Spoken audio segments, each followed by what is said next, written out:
또 내가 새 하늘과 새 땅을 보니 처음 하늘과 처음 땅이 없어졌고 바다도 다시 있지 않더라.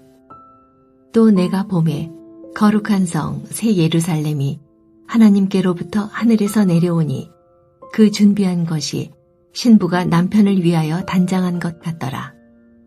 내가 들으니 보좌에서 큰 음성이 나서 이르되 보라, 하나님의 장막이 사람들과 함께 있음에 하나님이 그들과 함께 계시리니 그들은 하나님의 백성이 되고 하나님은 친히 그들과 함께 계셔서 모든 눈물을 그 눈에서 닦아주시니 다시는 사망이 없고 애통하는 것이나 곡하는 것이나 아픈 것이 다시 있지 아니하리니 처음 것들이 다 지나갔음이러라. 보좌에 앉으신 이가 이르시되 보라, 내가 만물을 새롭게 하노라 하시고 또 이르시되 이 말은 신실하고 참되니 기록하라 하시고 또 내게 말씀하시되 이루었도다. 나는 알파와 오메가요 처음과 마지막이라. 내가 생명수 샘물을 목마른 자에게 값없이 주리니 이기는 자는 이것들을 상속으로 받으리라. 나는 그의 하나님이 되고 그는 내 아들이 되리라. 그러나 두려워하는 자들과 믿지 아니하는 자들과 흉악한 자들과 살인자들과 음행하는 자들과 점술가들과 우상 숭배자들과 거짓말하는 모든 자들은 불과 유황으로 타는 못에 던져지리니 이것이 둘째 사망이라. 하나님을 대적하는 모든 자들과 세력들이 심판을 받아 사라졌습니다. 악이 완전히 사라졌기 때문에 이것은 처음 하늘과 처음 땅이 없어지고 짐승이 나왔던 혼돈의 바다도 없어졌다는 것입니다. 그러므로 하나님은 악이 더 이상 존재하지 않는, 즉 첫 창조와는 전혀 다른 세상, 새 하늘과 새 땅을 창조하신 것입니다. 하나님이 언젠가 새롭게 세상을 창조할 것이라는 예언은 이사야서 65장 17절에 이미 언급된 적이 있습니다. 보라, 내가 새 하늘과 새 땅을 창조하나니 이전 것은 기억되거나 마음에 생각나지 아니할 것이라. 새 하늘과 새 땅의 창조는 하나님이 완전히 세상을 새로운 것으로 만드셨다는 뜻이 아닙니다. 5절을 보면 하나님은 보라, 내가 만물을 새롭게 하노라 라고 선언합니다. 즉 모든 것을 새롭게 하신다는 뜻입니다. 모든 것을 다 불태우고 다시 시작하시는 것이 아니라 첫 창조를 회복하고 업그레이드 하는 것입니다. 그래서 6절에서 하나님은 이루었도다 라고 말합니다. 예수 그리스도 안에서 시작된 새 창조의 사역이 드디어 완성되었다는 것입니다. 창조로 시작해서 창조로 끝을 맺습니다. 그렇게 하나님은 자신을 두고 나는 알파와 오메가요, 처음과 마지막이라고 하시면서 시작에 대하여 완성시키는 분으로 묘사하고 있습니다. 새 하늘과 새 땅이라는 새 창조의 중심에는 거룩한 성, 새 예루살렘이 있습니다. 무너진 바벨론의 자리에 새 예루살렘이 등장합니다. 새 예루살렘은 하나님으로부터 하늘에서 내려오는데 남편을 위해 단정한 신부와 같이 아름답고 순결한 모습입니다. 어린 양의 혼인잔치에 초대받은 신부가 드디어 그리스도와 혼인을 하는 장면이라고 할 수 있습니다. 따라서 이 새 예루살렘은 도시로서의 성이 아니라 새로운 하나님의 공동체입니다. 즉 하나님의 백성으로서의 새 예루살렘인 것입니다. 원래 예루살렘은 하나님이 임재하시고 통치하는 도시입니다. 하나님은 이 도시에서 하나님의 백성과 함께 거하기를 원하셨습니다. 그러므로 새 예루살렘은 하나님이 거하시는 새로운 공동체, 새로운 도시인 것입니다. 3절과 4절을 보면 하나님의 장막이 사람들과 함께 있음에 하나님이 그들과 함께 계시리니 그들은 하나님의 백성이 되고 하나님은 친히 그들과 함께 계셔서 라고 말합니다. 요한복음 1장 14절에서 예수님이 세상에 임하실 때 요한은 말씀이 육신이 되어 우리 가운데 거하시매 라고 했는데 거하시매라는 말은 장막을 치다는 뜻입니다. 예수님이 육신을 입고 우리 가운데 장막을 치신 것은 하나님이 마지막 날에 하나님의 백성 가운데 임하시는 것을 미리 보여주시는 사건이라고 말할 수 있습니다. 종말에 하나님은 새 하늘과 새 땅을 통해 자기 백성과 함께 하십니다. 이처럼 하나님이 하나님의 백성과 함께 하심으로 눈물, 사망, 애통, 곡하는 것, 아픈 것이 없다고 말합니다. 처음 것은 다 지나갔기 때문입니다.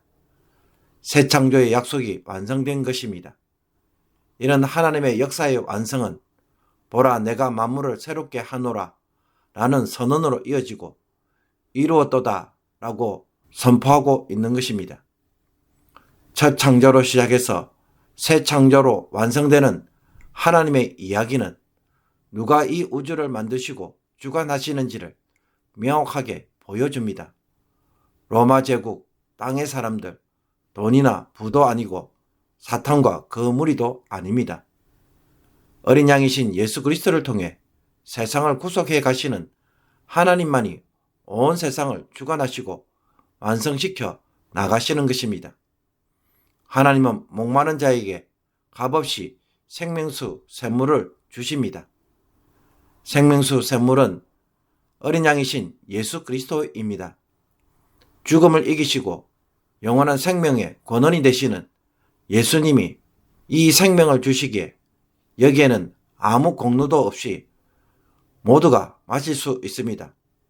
어느 누구에게도 차별이 없고 모든 이들에게 열려져 있습니다. 그러므로 어린 양이신 이 예수님을 믿고 끝까지 이기는 자는 새 하늘과 새 땅을 상속받고 언약의 백성이 되는 영광을 누리게 됩니다. 새 창조의 중심인 새 예루살렘이 되는 것입니다. 여기서 이기는 자가 된다는 것은 무엇을 의미합니까? 8절의 말씀처럼 엄녀 바벨론의 거짓의 타입에서 비겁한 자, 신실하지 못한 자, 흉악한 자, 살인하는 자, 음행하는 자, 점술가, 우상 숭배하는 자, 거짓말하는 자가 되지 않는다는 것을 의미합니다. 예수 그리스도를 믿는다는 것은 악의 세력들과 타협하지 않는 삶으로 드러나야 하는 것입니다. 이와 반대로 산다면 그들은 둘째 사망, 즉 불과 유황으로 타는 못에 던져질 수밖에 없습니다. 육체의 죽음이 첫째 사망이라고 한다면 둘째 사망은 영원한 죽음입니다. 사탄의 미혹에 넘어가서 그것을 따라 산 자들에게는 영원한 죽음이 기다리는 것입니다. 이처럼 요한계시록은 어린 양을 따르는 자들에게 새 하늘과 새 땅에 참여하도록 해 주신다는 하나님의 약속입니다. 죄로 얼룩진 첫 창조에서 탈출시키는 것이 아니라 회복시키고 완성시켜 주셔서 하나님 나라에 거하도록 하시겠다는 것입니다. 이런 점에서 세상을 향한 하나님의 심판은 어떤 것이겠습니까?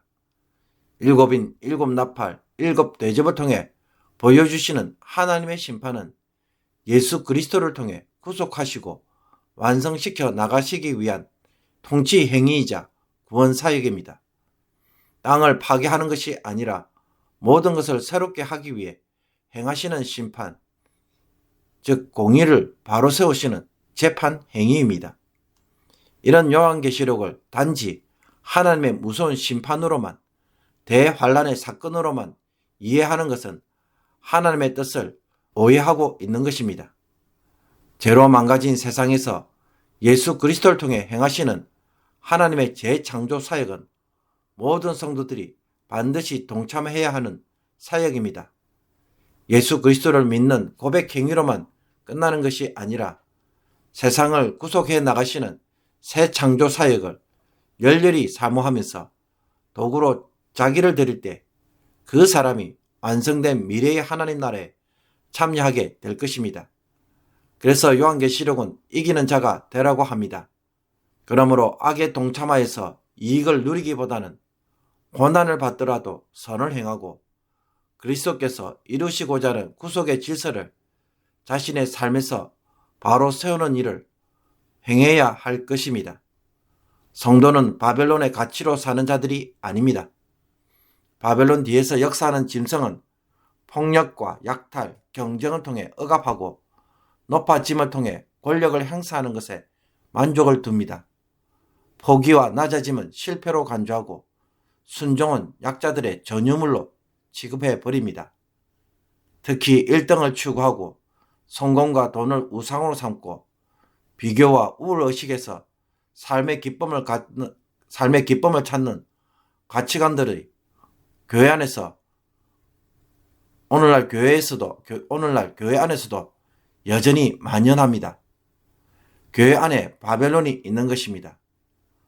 그러므로 바벨론, 즉 로마 제국을 유지하고 있는 수많은 체제와 가치 속에 살아남기 위해 타협하고 적응하는 일에만 너무 신경을 쓰고 있다면 우리는 바벨론의 백성처럼 살아가고 있는 것입니다. 그러므로 어린 양이 주시는 생명수 샘물을 먹고 새 예루살렘이 되어서 하나님이 영원토록 함께 하시는 하나님의 백성이 되는 것에 오늘도 간절히 사모하고 여기에 삶을 맞추는 귀한 성도가 되기를 주님의 이름으로 축복합니다. 기도드리겠습니다. 새 하늘과 새 땅을 반드시 창조하시는 하나님의 이 놀라운 계획과 약속을 듣고 여기에 우리의 인생의 비전으로 삼게 하옵소서. 예창조에 속한 모든 더러운 가치와 체제에 적응된 삶의 습관을 버리게 하옵소서. 거룩한 신부로 사는 것이 무엇인지 날마다 배워가게 하시며 모든 악으로부터 자기를 구별하여 거룩한 자로 구별된 자로 세워가게 하옵소서. 오늘도 세상을 재창조하시는 하나님의 역사에 도구가 되어서 성령의 역사를 이루기를 원합니다. 죄와 싸워서 바로 세우는 구속의 역사에 오늘도 주의 백성들이 쓰임받게 하옵소서. 예수 그리스도의 이름으로 기도하옵나이다. 아멘.